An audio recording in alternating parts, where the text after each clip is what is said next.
Yes, guys, it's Danny Glover from Fight Fan TV Live, and we're joined today by the Billericay Bomber after emphatic first round knockout. How are you feeling today, George Liddard? Feeling like I've lived up to my name tonight. The Billericay Bomber, trying to put my town on the map, people. So, and my club, Irons, you see that.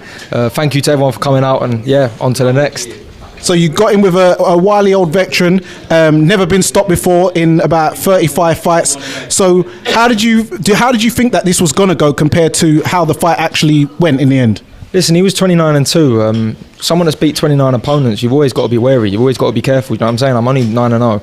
It could have been a potential big step up, but look, we made it look easy. He had a bit of an awkward style, but I was planning on doing the rounds. You know what I mean? First 10 rounder. But like I said, it only went a minute and a half. When I'm calm and I'm relaxed and the shots get put in, it's hard for people to stand up to him. So thanks to him for coming over, and on to the next. So you've had quite an active year this year.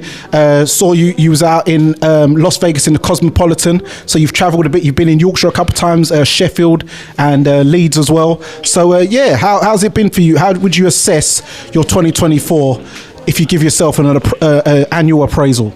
I'm my harshest self-critic, so there's going to be a couple of fights in there I thought I could have done better. Look, we started off the year in Vegas. I beat an unbeaten American fighter in his own back garden.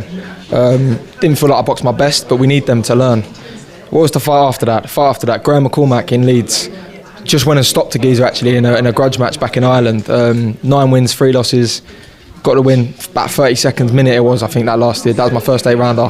Who was after that? S.A. Smith in Brentwood, another unbeaten fighter. Beating a couple of prospects, we went and handled business. Who was last? George Davey, you know, a prospect in his own right, only lost to a unbeaten fighter on a very close decision, went out there, knocked him out in the 5th round. Tonight, 29-2, like you say, veteran, went out and knocked him out in the 1st round. I think I can only give myself a 9.5, come on. Nearly a 10, but there's always room for improvement, always. My brother Craig over there, biggest hype man. I know he was blessing me up on the commentary. Come over here. Listen, me and brother got sparring. We've been sparring this camp. I thank him. Fresh back from Beterbiev, can I say? Come on. The Billericay Beterbiev right here. The Billericay Beterbiev right here. For big things, he puts the work in. I think his next few fights, his hardest next few fights will probably be his camp, the work he puts in. Because he puts so much work in outside of the ring. Time he gets in there, you see what happens. First round, he makes it look easy. And everyone's like, oh, it's an easy job. No, it's not. If you see what he does before he gets in that ring, for that 10, 12 weeks, that's where the work's put in, and that's where it's won. And it showed tonight. So watch out for this guy. Big things. Hold on. So I didn't obviously hear your commentary gig because obviously I'm in the crowd. So what was it? How did you assess the fight from what you saw? I said George is relentless and he'll be on to him. And what he done is once he hurt him, he showed composure, he showed maturity tonight. Because a lot of guys, especially under 10 fights, if they got the guy hurt, they're winging from the boots, they're rushing their work, they're getting tired. George didn't do that. He picked his shots, broke him down systematically. Even when he dropped him the second time, didn't get overexcited again, walked up, picked his shots and got him out of there. To me, it was a mature, tremendous performance. And we know George has got it in the gas tank, so he could have afforded to try and let his hands go and rush his work, but he didn't. He showed his boxing tonight. And the guy weren't going to see it out. Love that. So also, talking about what might I say? Been around the block. For sure. Yeah. So today I noticed that you brought out a big crowd today, going wild. You know, East End, we're in the mecca of British boxing. How did that feel? Because I saw you jumping on the top rope like your name was Shawn Michaels, screaming, "Who's next?" What was going through your mind, man? I hit him with that sweet, chilling music. No, listen, I felt like Canelo in Guadalajara tonight. No, I thank everyone. That's my biggest crowd to date. We all showed up. You know, we're local to home here, East London. A lot of my family was from here, so it's nice to have a big turnout, and I appreciate everyone that came. Big up the Liddard Army, each and every one of you. I appreciate you. Oh, another thing I said on the commentary was fight or flight mentality a lot of fighters have, and you see how he relished in his night tonight. He came out, he believed in himself, you saw the ring walk, you saw the confidence, you saw the performance. This guy's a natural. Yes. So what's your what's your plans for 2025? Listen, I see that Jordan Reynolds fight's been lined up. I'm happy to take that next, 100%. I'm ready, I'm more than ready.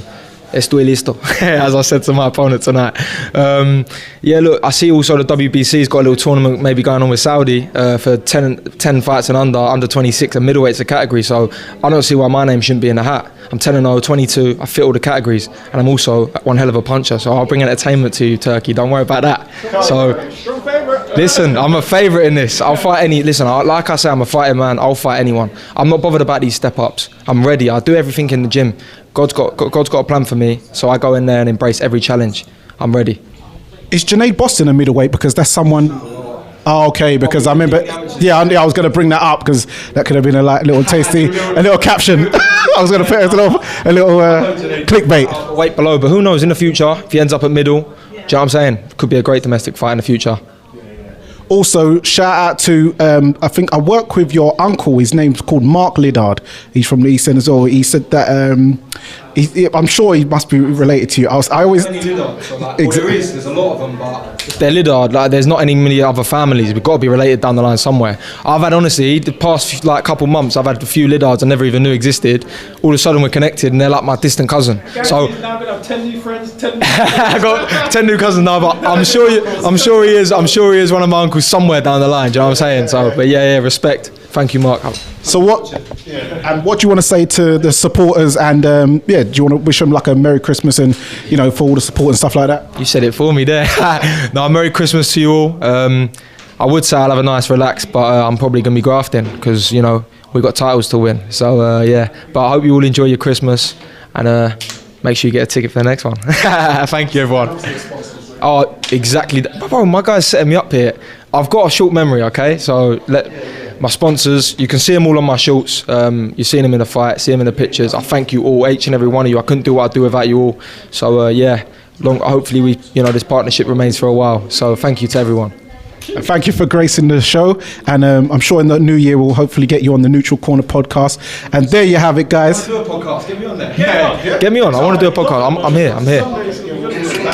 Get me on.